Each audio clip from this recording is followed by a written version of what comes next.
घरेलू प्रश्न है वो ये है कि हम जहाँ काम करते हैं वहाँ के स्टाफ के षड्यंत्र द्वारा वहाँ से बिना किसी गलती के निकाल दिए जाते हैं। क्या यह पिछले जन्म के कर्मों का भुगतान हो रहा है? कृपा मार्गदर्शन कीजिए।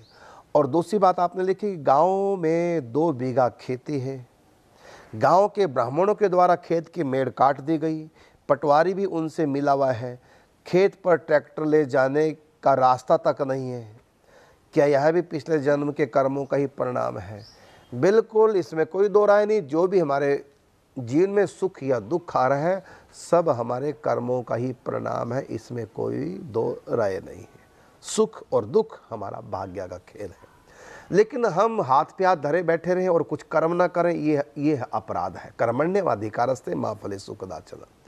आप केस लड़िए, कोई दोष नहीं, अपने अधिकार के लिए लड़िए, कोई आप दोष अपराध नहीं कर रहे, आप अपने लिए लड़िए। इसमें भले ही आपका भाग्य है वो जो दुख आ रहा है, लेकिन फिर भी शास्त्र कहता है व्यक्ति को कर्म करना चाहिए। कर्मण्येवाधिकारस्ते मा फलेषु कदाचन। कर्म आपको करना चाहिए। और कई बार ऐसा होता है जब व्यक्ति कर्म करता है तो भगवान, कई बार ऐसा होता है जब व्यक्ति भगवान का आश्रय लेकर के कर्म करता है, दुख से निमटने की कोशिश करता है या किसी सुख को प्राप्त करना चाहता है भगवान का आश्रय लेकर के, तो कई बार ऐसे भी जीवन में घटना सुख और दुख की घट जाती है जो उसके भाग्य में नहीं होती। तो भगवान भाग्य का परिवर्तन कर सकते हैं, भगवान हमको क्षमा भी कर सकते हैं। इसलिए आप भगवान की आराधना करते हुए प्रयास कीजिए, आप युद्ध कीजिए, कोई दोष नहीं। 5 पांडवों को भी भगवान ने युद्ध में शामिल की, कहा कि तुम युद्ध करो। अर्जुन तो युद्ध करना नहीं चाहता था, अपने हक के लिए लड़िए। और एक बात और मैं कहना चाहूँगा कि क्या हमारे भाग्य में है, क्या हमारे भाग्य में नहीं, ये भी कोई निर्धारित हम नहीं कर पाते। जैसे कोई बीमारी होगी, ये हमारे प्रारब्ध के कारण से आई है या हमने गलत कुछ खा लिया इसलिए बीमारी आ गई, तो इसमें कुछ भी हो सकता है। भाग्य के अनुसार भी सुख और दुख आते हैं, और कई सुख और दुख ऐसे भी होते हैं जो भाग्य के अनुसार नहीं होते, वो हमारी समझबूझ से या गलतियों से सुख दुख आ जाते हैं। वैसे भी भाग्य की रेखा हमारे हाथ में है। जब हम मुट्ठी बंद करते हैं तो आधी रेखा हमारी मुट्ठी में बंद हो जाती है और आधी रेखा हमारे हाथ से मुट्ठी से बाहर होती है, जो हमारे हाथ के अंदर। इसका मतलब, और देखो आप ये भी देखना बड़े ध्यान से, जब भी आप मुट्ठी बंद करेंगे तो आधा हाथ की रेखा ही मुट्ठी में होंगी, आधी बाहर होंगी। अर्थात 50% आप अपने भाग्य को सुख दुख के रूप में भोगेंगे और 50% आप अपने कर्मों के अनुसार, वर्तमान के कर्मों के अनुसार सुख और दुख को आप भोगेंगे। इसलिए आपको तो कर्म करना ही चाहिए।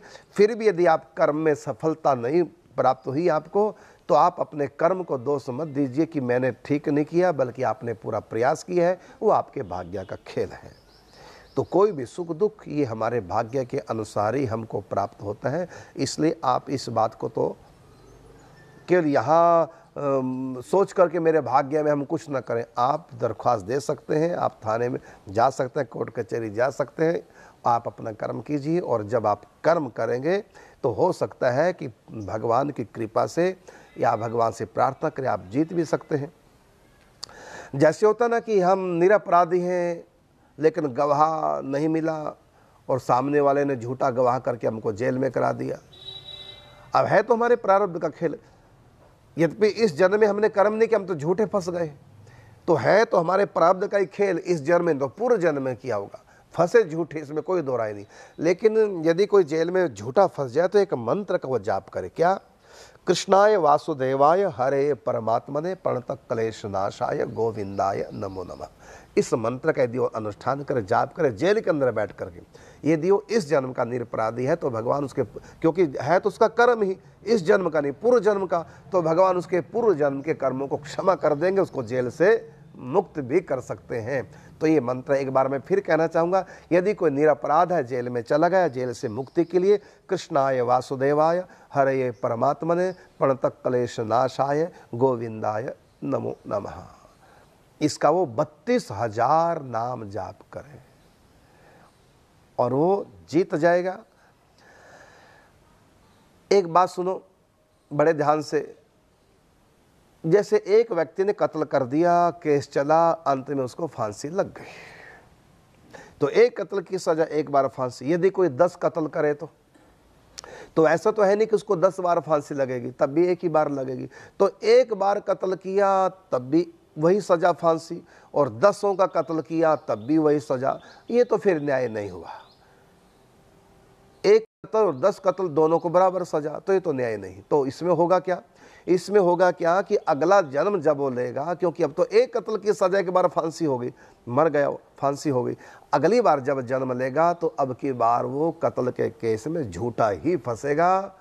और उस समय आप कहेंगे देखो मुझको फांसी हो रही है, भगवान के यहाँ अंधेर खाता है, मैंने तो कत्ल किया नहीं था, झूठे केस में मुझको फंसाया गया और फांसी लग रही है, और भगवान के यहाँ भी अंधेर खाता, देखो मैं निर्दोष हूँ तब भी मुझको फांसी लगाई जा रही है, भगवान मुझको बचा नहीं रहे, मैं भगवान से प्रार्थना कर रहा हूँ। तो वो तो नहीं जानता, लेकिन सच है कि एक बार नहीं, अभी तो आपको 8 बार और फांसी लगनी, हर बार बेकसूर ही पकड़े जाएंगे आप, हर बार आप निर्दोष होंगे। लेकिन सच है, मेरे मालिक की दुकान में सब दुनिया का खाता है, जैसे कोई कर्म करेगा वैसा ही फल पाता है। बड़े कड़े कानून प्रभु के, बड़ी कड़ी मर्यादा, किसी को कोड़ी कम नहीं देता, किसी को दमड़ी ज्यादा। ये है कर्मों का लेखा, जैसी करनी वैसा फल, आज नहीं तो निश्चय कल। अब आप कहेंगे कि भगवान जो कोई कर्म करता है उसी समय सजा दे दे, तो इसका उत्तर है, जीभ से जब हमने पहली बार झूठ बोला था, जब हम बच्चे थे, माता पिता के आगे कितनी बार झूठ बोला, तो यदि भगवान उसी समय जीभ काट ले, दंड दे दे, कैसा लगेगा आपको? और फिर आपको झूठ बोलने का दंड दे दिया भगवान ने, जीभ को लकवा मार गया, तो सच बोलने का मौका तो खत्म हो गया आपके पास। भगवान न्यायाधीश तो है, लेकिन उससे भी ज्यादा वो दयालु कृपालु है। एक माता पिता भी बच्चे की कितनी गलतियां क्षमा करते हैं, 1 गलती, 2 गलती, 4 गलती, फिर जब घड़ा भर जाता है, फिर बाप क्रोध करता है, फिर फूटता है क्रोध उनका, तो तुरंत तो माँ बाप भी सजा नहीं देते। और कितनी गलतियां माँ बाप सजा देते नहीं, क्षमा ही कर देते हैं। तो माँ बाप से भी अरबों खरबों गुना ज्यादा दयालु कृपालु क्षमाशील भगवान है। तुरंत दंड नहीं देते, हाँ बता देते हैं तुमने गलती की। कैसे कि मानस तन गुण ज्ञान निधाना, प्रत्येक मनुष्य को ज्ञान है, क्या अच्छा है क्या बुरा है, उनको बता देते हैं सत्संग के द्वारा। ज्ञान उनके भीतर होता है, भीतर से उनको पता चल जाता है कि मैं गलत हूं, तो भगवान बताते हैं। और देखो, नरक भगवान ने बना रखे, वो किस लिए बना रखे नरक? जब आप बड़े पाप करते हैं जिसकी सजा मनुष्य शरीर में नहीं मिलती, तो ऐसे बड़े बड़े पापों की सजा नरक में।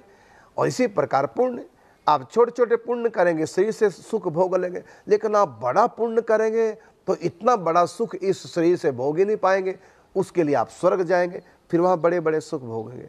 ये सब कर्मों के अनुसार चलता है। कुछ इस जन्म के कर्म है, और 3 प्रकार के कर्म होते हैं। पहला कर्म है हमारा वर्तमान, जो हम कर रहे हैं इसको बोलते हैं क्रियामान कर्म, और जो हम कर चुके हैं अभी उनका फल नहीं मिला, वो जमा है बैंक में, तो उसको बोलते हैं संचित कर्म। और एक कर्म वो है कि जो प्रारब्ध बन करके सुख दुख के रूप में हमारे सामने आ गया भुगतान करने के लिए, उसको बोलेंगे प्रारब्ध कर्म। तो 3 प्रकार के क्रियामान कर्म जो हम कर रहे हैं, और जो जमा है वो है संचित कर्म, और जो भोगने के लिए हमारे सामने आ गए हैं उनको बोलेंगे प्रारब्ध कर्म। तो प्रारब्ध तो कभी कट नहीं सकता, भोगना पड़ेगा, लेकिन संचित हमारे खत्म हो सकते हैं। कैसे? यदि हम भगवान का भजन करें और अपना उद्धार कर लें तो हम भगवान के घर चले जाएंगे।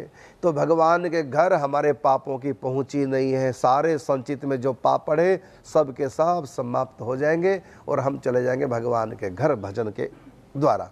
यदि हम भजन नहीं करेंगे, स्वर्ग नरक आदि गए 84 के चक्र में गए, फिर एक एक करके न जाने उन संचित कर्मों को भोगने के लिए हमको कितने जन्म धारण करने पड़ेंगे। तो ये है। तो आपने जो प्रश्न किया कि ऐसे ऐसे मैं नौकरी करता हूँ, स्टाफ के लोग षड्यंत्र करके बेवजह ही मुझको निकाल देते हैं, हमारा खेत है उसमें मेड़ काट ली गई, खेत हमारा छोटा कर दिया गया, अपना खेत पड़ोसियों ने बड़ा कर दिया मेड़ काट के, और पटवारी भी उनका साथ दे रहे हैं। तो आप केस कीजिए, लड़िए, बाकी आप अंदर से संतुष्ट रहिए कि आपके भाग्य में जो लिखा वो हो रहा है। हाँ, आप अपना केस कीजिए, जैसे भी आप करना चाहें, आप अपना कर्म कीजिए और होगा वही जो प्रारब्ध में लिखा हुआ है।